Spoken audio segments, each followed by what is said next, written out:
Okay, for the final part of our program, we've got a great dynamic panel coming on for you to talk about the Detroit talent market now versus the future. So let me introduce the panel and their moderator.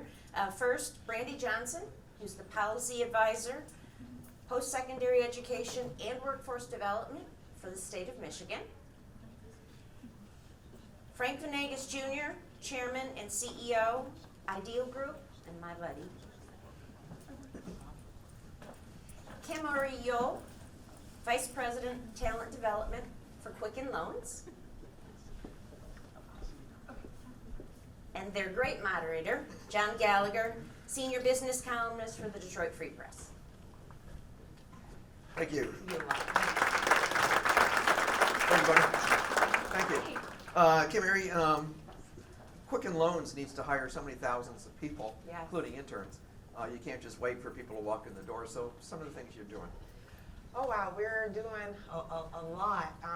Right now, we have a strong push to bring in over, I think about 1,500 folks in the next couple of months.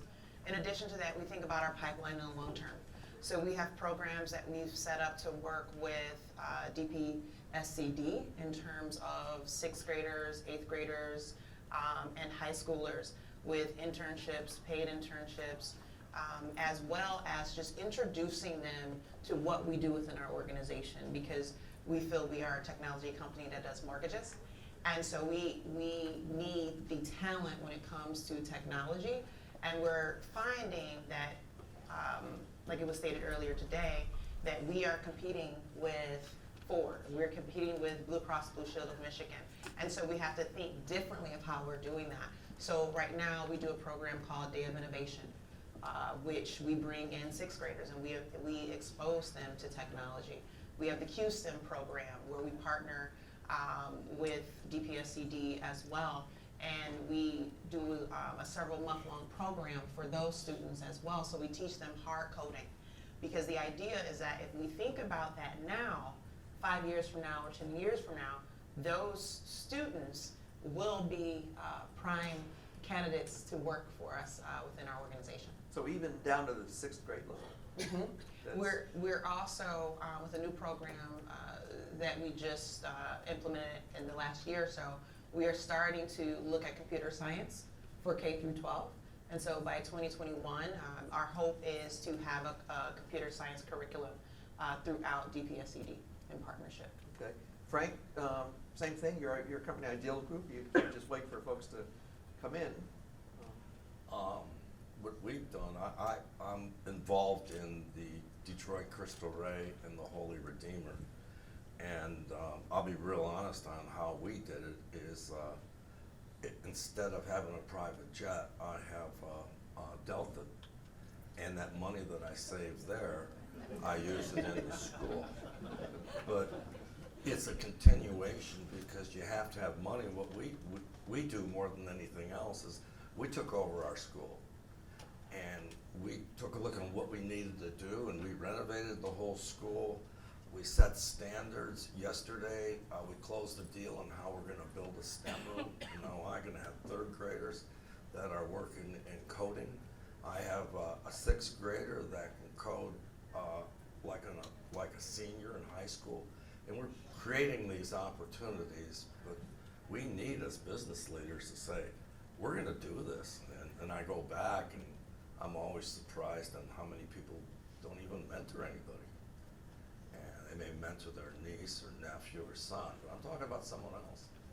So again, you're down at the 3rd grade level. You're not waiting for high school seniors to walk in. No, I'm in the kindergartners. I have kindergartners with us too. We started in the high school, and we have a 100% graduation from our high school. We have about 80% go on to college. I'm proud to say I have the opportunity to teach at Dartmouth, and I have my first kid that's going to Dartmouth, and he's a sophomore. Can you imagine a kid from Ivy League coming back in the neighborhood? Just think about the people that look and see and say, I can go to an Ivy League, but we're creating these successes all over the place, and people need to see things. Yeah. And Brandy, the state's been trying to address this pretty massive talent gap we hear about in Michigan. Sure. So in Governor Whitmer's State of the State address earlier this year, she set the state's first post-secondary attainment goal. And sadly, we are one of the last states to have adopted a post-secondary attainment goal. But she has really made it a focal point of her agenda. During that same State of the State address, she announced her support for 2 programs, Michigan Reconnect, which would provide a tuition-free pathway for adults 25 and older who do not yet have an associate degree to get up to an associate degree with no tuition cost back to them, as well as Michigan Opportunity, which is a tuition-free pathway through community college for traditional age students right out of high school, and some assistance for those that are pursuing 4-year degrees as well. Bills setting up those programs have been introduced in the House and Senate, and we're really proud to say that we've got some pretty strong bipartisan support to get to work on those as soon as we are finished up wrapping this budget. But in addition to some of these big picture, state of the state level signature priorities, there's been a number of other things that the governor has done to demonstrate her support for the 60 by 30 agenda. Certainly setting up LEO, the Michigan Department of Labor and Economic Opportunity, led by Detroit's very own Jeff Donofrio, to help guide this work at a state level, and to have someone in the governor's cabinet that is constantly talking about post-secondary education attainment and how critical it is for economic development. She's also joined Complete College America. Michigan was, again, one of 30-something states joined before us, but to demonstrate Michigan's commitment as a state to helping partner with and invest in colleges and universities to dramatically improve their post-secondary certificate and degree completion rates. And then just this week, the governor and the lieutenant governor announced their own version of the FAFSA Line Challenge, largely inspired by the work of the Detroit Regional Chamber. The state and the governor is partnering with the Michigan College Access Network to challenge every high school in the state to dramatically improve their FAFSA completion rate with an overall goal of hitting 75% as a state.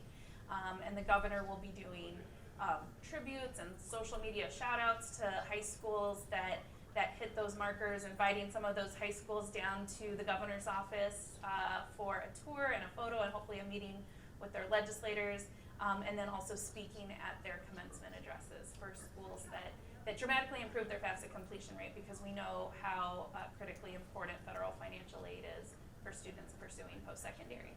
Good. Well, as Nick Vitti just suggested, one answer to talent in education is roads. It's public transit. Maybe it's childcare and mortgage lending and food security. And KimArie, I know your boss, Dan Gilbert, has thought a lot about how we improve the community at large. So what should we need to be doing so that not strictly talent in education, but that gets at that issue of talent in education? I want to go back to something that Frank said about corporate responsibility. And Frank, you said a lot of times we come to these things, we say what we're doing, and then we go back into our communities, and then organizations don't take action. And our founder believes in being a part of the community and thinking about the community holistically, and our responsibility in doing that. So pulling talent from our community, but also giving back, right? And so thinking about how are you doing well by doing good?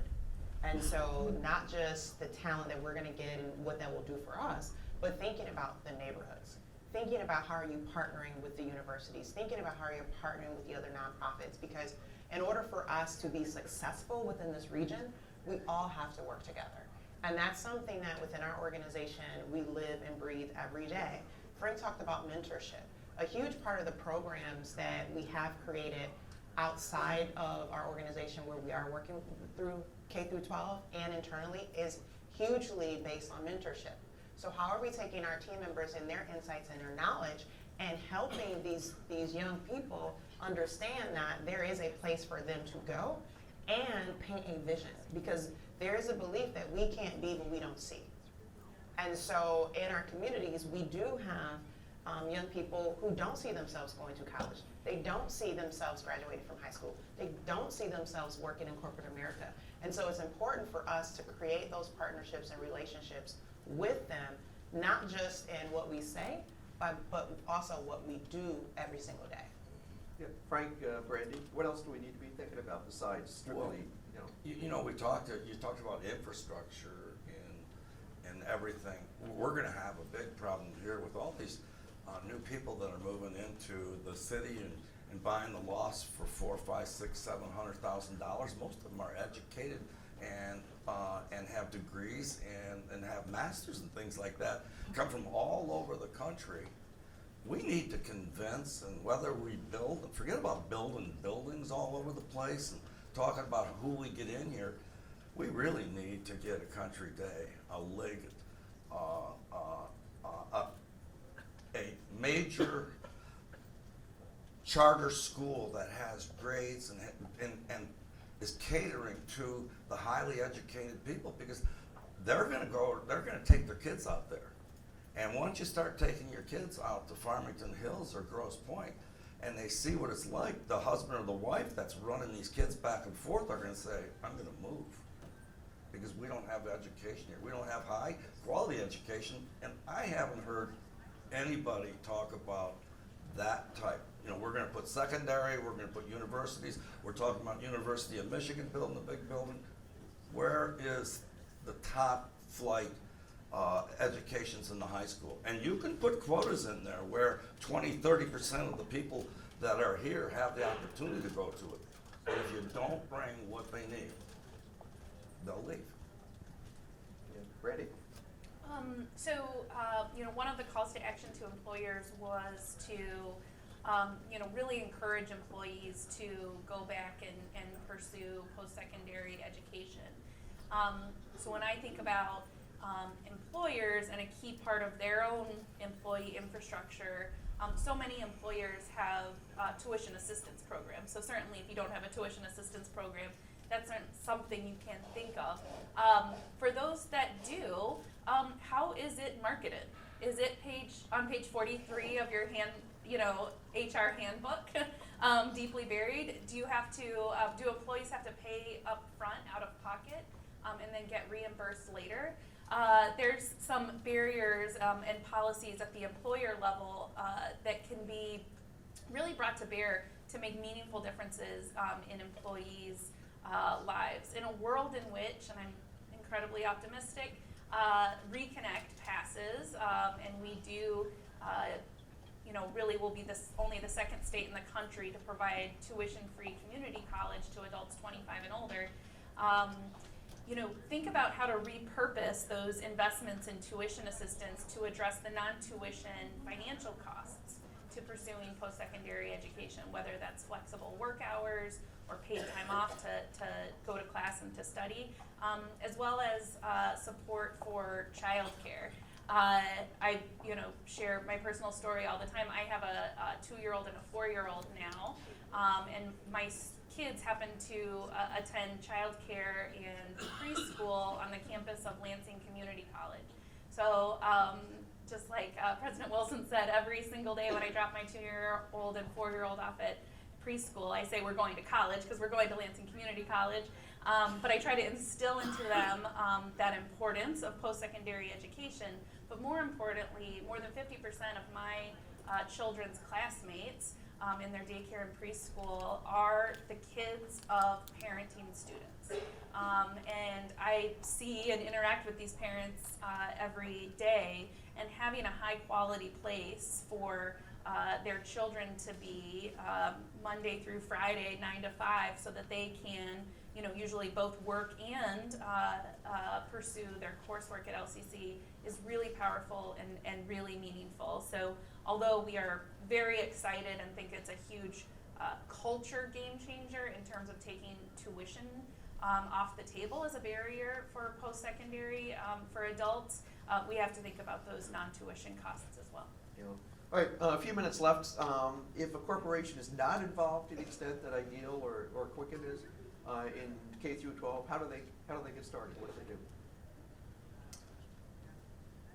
My kids have one day all the way through 9th, 10th, and 11th, and 12th. They spend one day at a company, and they create mentorships there, and they also learn the business world. And that really gives them an edge to go on to college. That's the way one of the ways that I support them. I got 74 kids in college right now. And I mean, when you create what you say, please, that's what you gotta do. When you leave here, you gotta do what you say. It's the best thing in the world. I would say if you're not doing something, take a small step.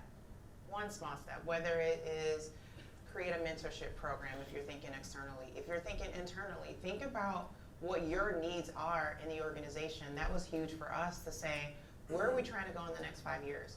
What is the talent that we're gonna need? And how do we start to upskill and reskill internally and invest that way? Taking one step is better than taking none. And so I've seen organizations sometimes think about, well, what is the cost?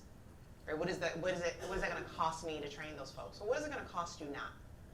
Right? That cost is gonna be far greater for you in the long term. And so we have to start thinking about our future, not just your organization's future, but your community and this region's future. Good. And Brandy, what would you like to see corporations do more of? Well, right in the very short term, contact their legislators and talk to them about how critical talent is for their companies, both in the present and the future, how important post-secondary educational attainment is for the future of the workforce, and really the needed investments that Lansing needs to make in order to make that happen. Okay, and finish up with a lightning round. One thing that we need to be doing, public transit. We gotta do public transit so people can get to jobs. Brandy? Invest in need-based student financial aid in the state of Michigan. Good. Put them on the bus and make sure they go to school and close up that rate of how many people are not going to high school in Detroit schools. Mine's gonna be about working mothers and childcare and thinking about that, balance that, because the costs are astronomical. Yeah, and I think we need to address the gap between, even at the age of 5 or 6, the gap between a disadvantaged kid and a more advantaged kid is already 2 or 3 years, and you almost never make that up. And that's something that really we need to think about. So with that, I guess we have about just a minute left. Let's bring Tammy back up to close us out. Please join me in thanking this great panel. Thank you again for joining us today and staying for the whole program. Hey, great job.